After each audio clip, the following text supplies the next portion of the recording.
Greetings, I'm Kathy Green with Christian News and Interviews. This picture that you're looking at, these multiple pictures, are of the late senator, the late sociologist and senator, and attorney, Daniel Patrick Moynihan. I'm just going to read to you a little bit about him and then get to my point.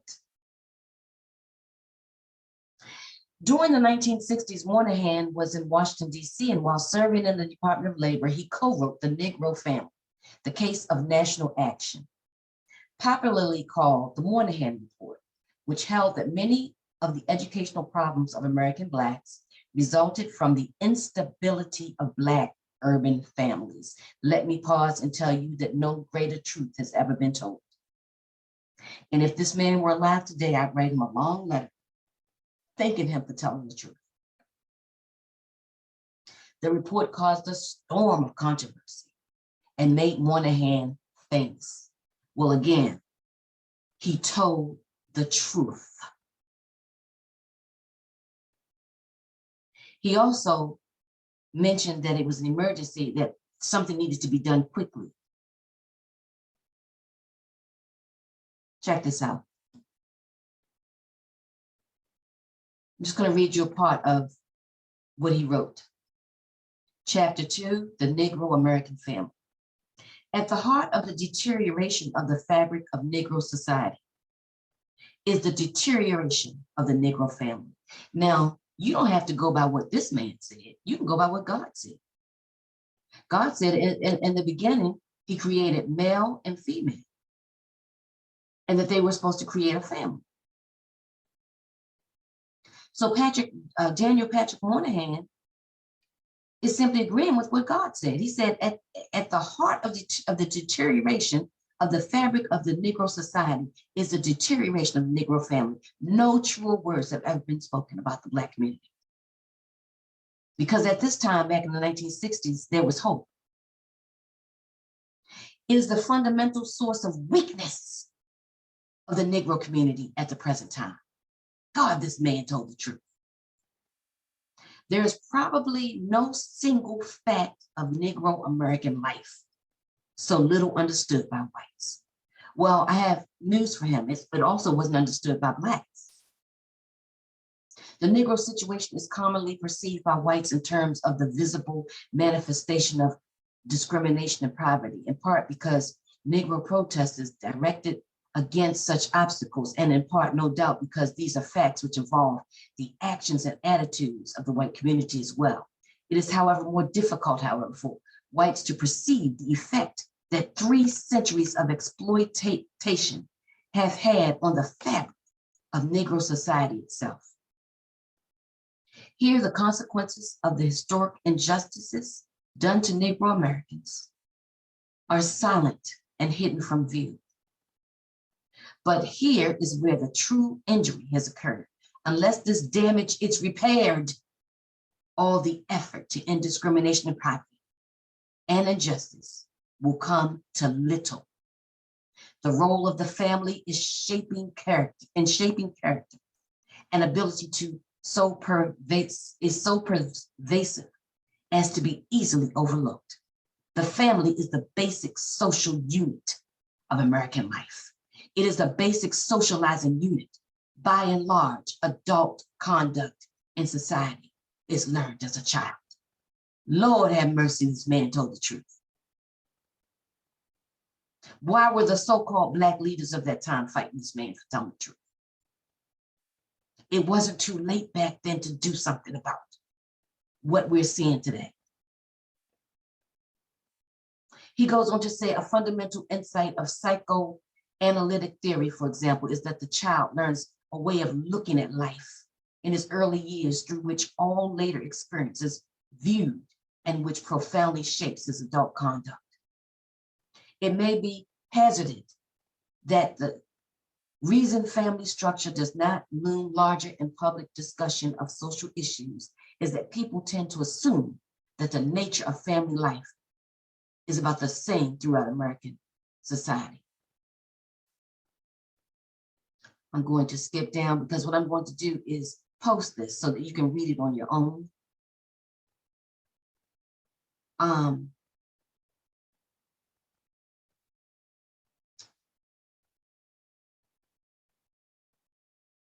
trying to decide if there's anything else from this I want to read.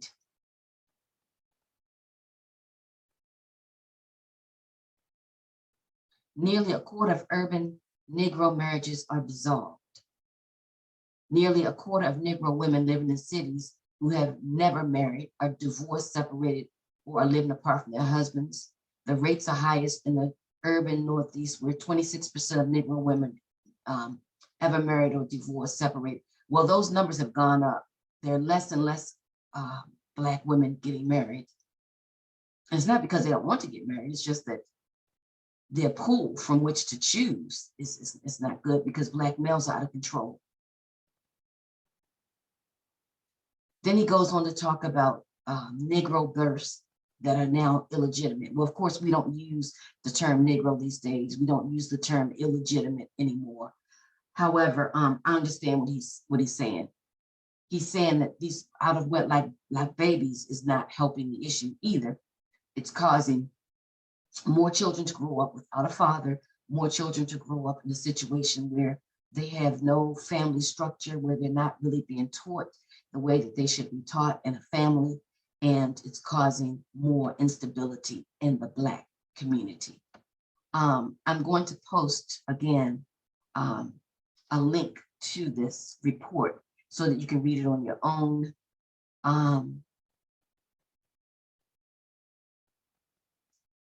He said almost 1/4 of Negro families are headed by females. Well, it's the numbers. This was written back in the 1960s, so it's gotten worse since then. Okay.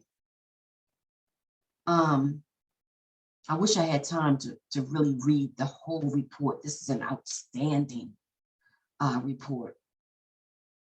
But I said all that to say this. On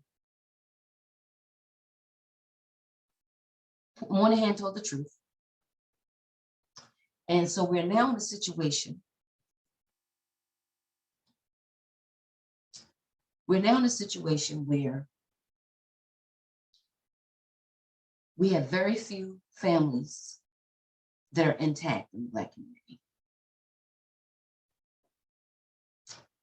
And as a direct result of that, Moynihan told the truth. Black males who've grown up without a father. Nobody wants to talk about this. They want to put on their rose-colored glasses and ignore it. They want to stick their head in the sand and ignore it.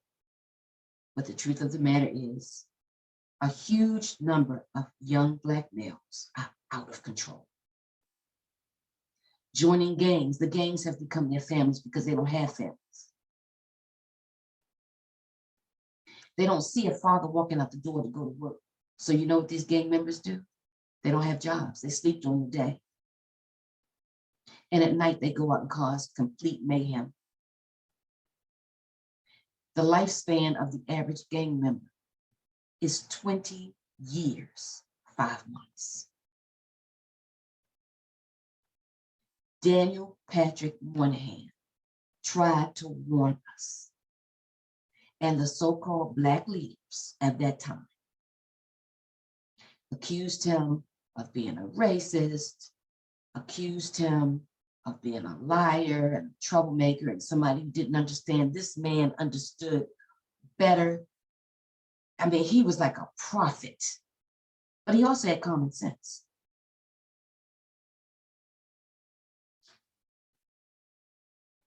It wasn't too late then, and I pray if God himself doesn't step in, it's too late now.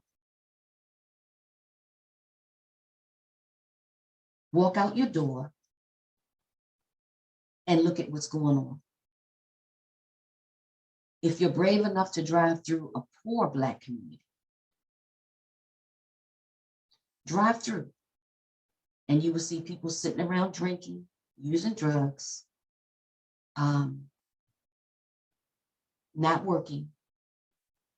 You'll see the young boys running up and down the street, listening to insane rap music and drill music.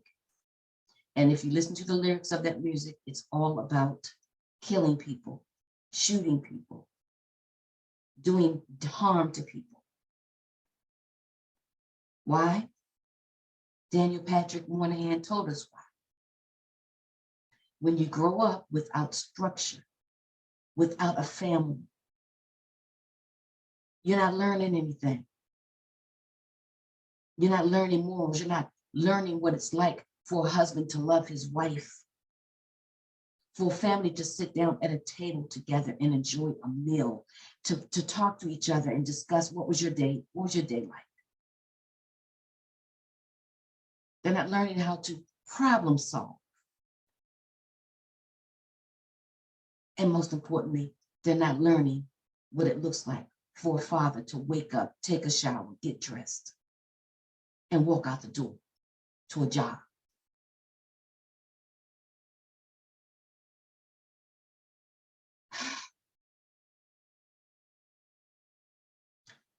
I'm going to stay on this. People don't like it.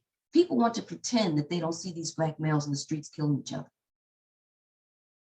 Let a white police officer do something to a Black person. Let a Black police officer do something to a Black person, and you'll never hear last of it. But daily, pick up your newspaper. And I don't care what city you hone in on. If there are Black people living in that city, you will see this problem of fatherlessness. And guess what? You'll see huge crime rates, out of control. People scared to come out or send their children out to play because a stray bullet may hit their child. It's happening all over the United States, wherever there's a concentration of Black people who don't have fathers at all. I grew up in an intact family with a mother and a father. I thank God that my father was in the home, that my brothers saw his work ethic.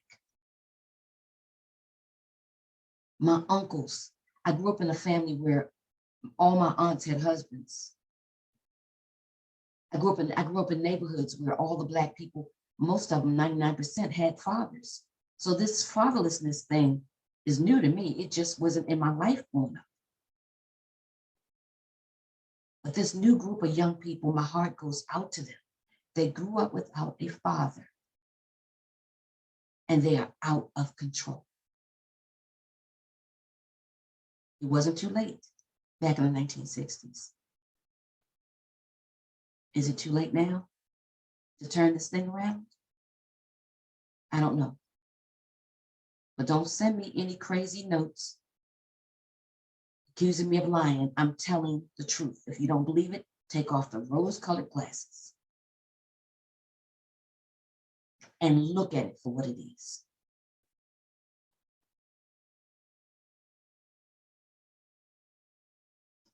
I will be following this situation.